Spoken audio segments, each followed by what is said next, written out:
Hey, welcome back to the Ping Pong Flix Show. My name is Chris Wong. This is episode 424 of the Ping Pong Flix Show. Let's get with some of the DCEU updates or DC film updates because we're going to be talking about the Batman, which I still believe has nothing to do with the DCEU, and it's its own standalone trilogy. This is coming from Cosmic Book News. Michael Giacchino, who's recently been announced that he is going to be composing the score for Matt Reeves' The Batman, spoke with Preston and Steve's show on 93.3 WMMR, offering, "In fact, I have already written what will be the theme for the movie because I was so excited about doing it. I just sat down and did it already." So Matt has that in his back pocket right now and is using it just to inspire him as he is finishing writing and doing the things he has to do to prepare for directing. It's not often that I do that. I was just so psyched to be a part of this. I was like, I just want to start working on this now because I am not really going to be recording it until 2021. Giacchino also offers his thought process behind scoring the Batman and other movies. You were asking about thematics and coming up with them. I want to ask you, have you ever sort of closed your eyes? And I know you have ever closed your eyes and said, "I'm Batman," and just imagine what it would be like to be Batman. Right, you've done that, Giacchino said. So you have this feeling inside of what you think that is, and whether it's a meditative state or whatever it is, you do that. And it is about reaching in and finding that feeling. So that's whatever I am working on. That's what you have to kind of have to put yourself in a headspace as these characters, and what does it feel like to be them. So, like he said, Michael Giacchino is not going to be recording until 2021, which means, maybe the theme could change here and there. But overall, he has already an idea for the theme for the Batman, and he's using that to inspire Matt Reeves to make his work. So that when Matt Reeves is directing a film, he has that music in mind. Now, I can kind of recall something that is very similar to what Todd Phillips has done as well. Todd Phillips actually almost kind of did the same thing. He had the Joker theme going on in the background as Joaquin Phoenix as Joker started dancing around. He had that in the background. He had to kind of capture the feeling. So not many movies do this. I've never heard too many movies that do this in order to inspire that work or to bring out some type of acting or to bring out some type of feeling in a scene or something. They would actually play the music already scored before the movie even came out. So I can imagine maybe Superman would have done that with the Superman theme, whether it's the Man of Steel theme or the Donner Superman theme. Who knows, right? So, but I can imagine that. Now, the cool thing about this is that he is definitely not going to just grab Danny Elfman's Batman theme because there's only one Batman theme apparently according to Danny Elfman. He's not going nostalgia mode. I think he has written his own take on the Batman theme and wants to bring that out, which is good because I think that's very important that Michael Giacchino, just like you're the director, being able to make the movies that they make, that the composer gets to create the music that he wants to make, an original song, an original theme, his Batman theme. He's not going nostalgia mode. Danny Elfman, he did that as well. Danny Elfman has done that back in the day for the Batman, 89 Batman. He created something. He thought about Batman and created his own theme. Great. Perfect. That was that for that time. That was that for that Batman. This is a new Batman. This is a different Batman. This is not Ben Affleck Batman. This is the Matt Reeves Batman. This is Robert Pattinson Batman. And Robert Pattinson Batman is going to have his own Batman theme. What is that going to sound like? I don't know. But I very much enjoy some of the Michael Giacchino's scores, whether it be Star Trek.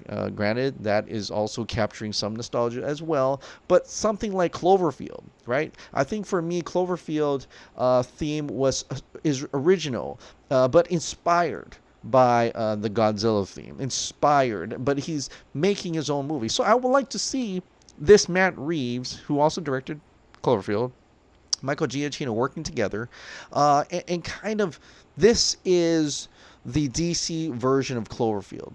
This is the Batman, Matt Reeves, the Batman, his own interpretation for a superhero, like how he had his own interpretation for a gigantic monster inspired by Godzilla. So the Batman is going to be a different type of Batman, his own version of the Batman, and granted his own version of that music as well. So I think this is good in terms of director-driven, composer-driven, and they're making an original The Batman standalone trilogy. Now I say that because I still truly, 100% truly believe that this has nothing to do with the DCEU.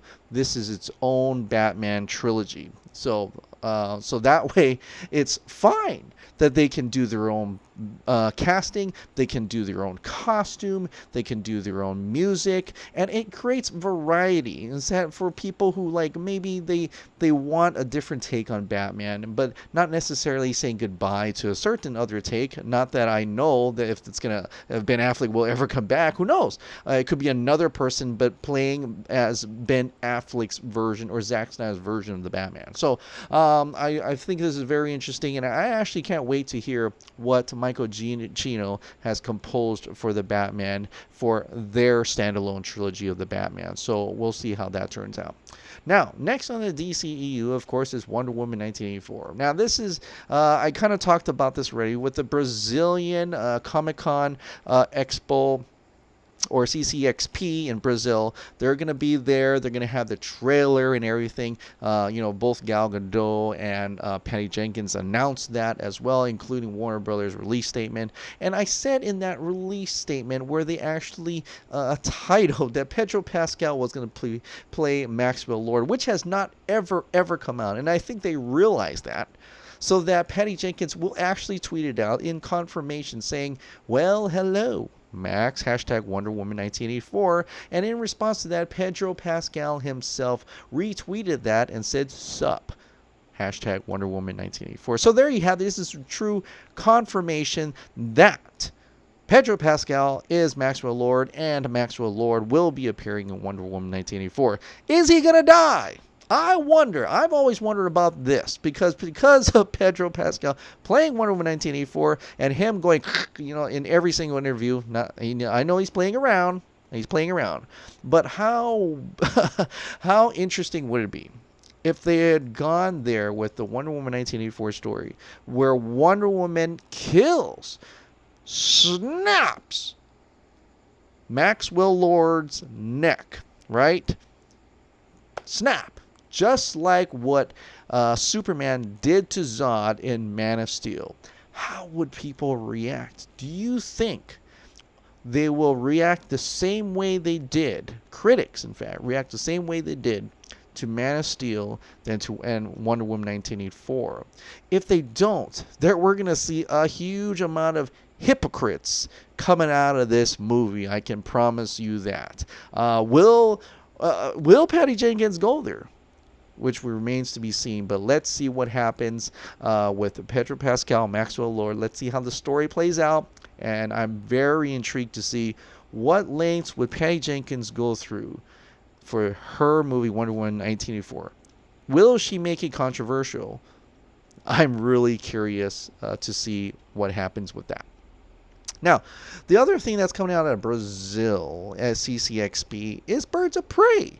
So not only will we get Wonder Woman 1984, we're also going to have the Birds of Prey team going over there as well. Looks like Brazil, which is, I've known, and a lot of people have said this as well, that they are indeed 100%, there are more DCEU fans in Brazil than possibly any other country. It just feels like it in any way. But there's a lot of love for DCEU in Brazil, and so I guess it's poetic that they'll be getting a large convention, and they're going to have lots of reveals for the DCU, and a lot of those people from the DCU are going to be traveling over, just like Gal Gadot, Pedro Pascal, Patty Jenkins. We're probably going to see, and I'm just letting you know now, this is the video announcement, Birds of Prey is going to be in Brazil, CCXP, to maybe another trailer. or just a surprise, appearance. Well, not surprise now, everybody knows, but an appearance there to sign autographs and stuff. But I'm really thinking, since Wonder Woman 1984 is going to show some footage, I think Birds of Prey will do as well. Check out this video. Hey everyone, get ready because this December, Birds of Prey and the fantabulous emancipation of one Harley Quinn is going to be taking Brazil Comic Con by storm. Brazil CCXP. It's going to be a fantabulous time. Can't wait to see you there. Vai ser épico. Beijo. So that's the Birds of Prey cast announcing they are going to be in the Brazil CCXP to talk about Birds of Prey. Let's see what happens. I mean, that was a pretty dope and awesome trailer. Of course, it's maybe getting closer to maybe a second trailer before the final trailer, before the movie comes out. Or maybe this could be the final trailer since it's in December. The movie hits in February. I think they're more than likely, this may just be the final trailer they're going to play at the Brazilian CCXP, Brazil Comic Con, and a whole live feed as well. So I'm very, I think, I've passed on San Diego Comic Con. I passed on New York Comic Con.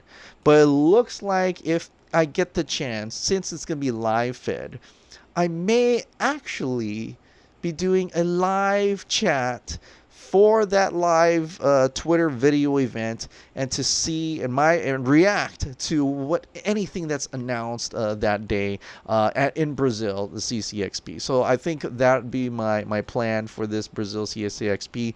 I can't believe it took all the way to Brazil Comic Con to do this, but props to them. Lucky those to the Brazil. I think they deserve it. For paying so much love and attention to the DCU. They truly deserve to have all the attention now from the Warner Brother and DCEU. So, but that's the other movies here. And I think there's other interesting things that are coming out. And this is in regards to release the Snyder Cut. If you haven't checked the Anthem yet, please go down, click on the link below, and check out the Release the Snyder Cut official Anthem rap video. It's awesome. It's great. But you get to see a ton of people, all the fans who talked about Release the Snyder Cut. Everybody on that giant thing, and in fact, I just want to say this, that video that people are calling Release the Snyder Cut, that video, online video stuff, that was all thanks to Barry, who also appears in this as well. So, but this rap video, which is excellent production by Chris Ronaldo, Science 2323 and Ramesh and so on and so forth, did a fantastic job. Please go retweet, share it. It has over 42,000 views so far. It is immense, and it is the anthem. It's like a war cry. It's telling everybody to come out, to stand up and shout out that you want to release the Snyder Cut of Justice League. And it seems like there are people kind of just suddenly siding with the Snyder Cut crew. We've had a lot before, a lot of more check marks and stuff. Of course, I already said Paul Shirey is a lot more optimistic and possibly learned a bit about the Snyder Cut. Sean O'Connell also probably learned a bit about the Snyder Cut as well. They can't reveal anything that came out of the Army of the Dead set, though, because Netflix arranged that meeting. So anything coming out of that, it could be anything from the Snyder Cut to some other movie that Zack Snyder talked about, Zack Snyder's dog or whatever. They can't reveal anything because of the embargo, only because Netflix arranged that, and so they cannot say anything of that unless Zack Snyder decides to want to announce something himself. But we'll get to that part later.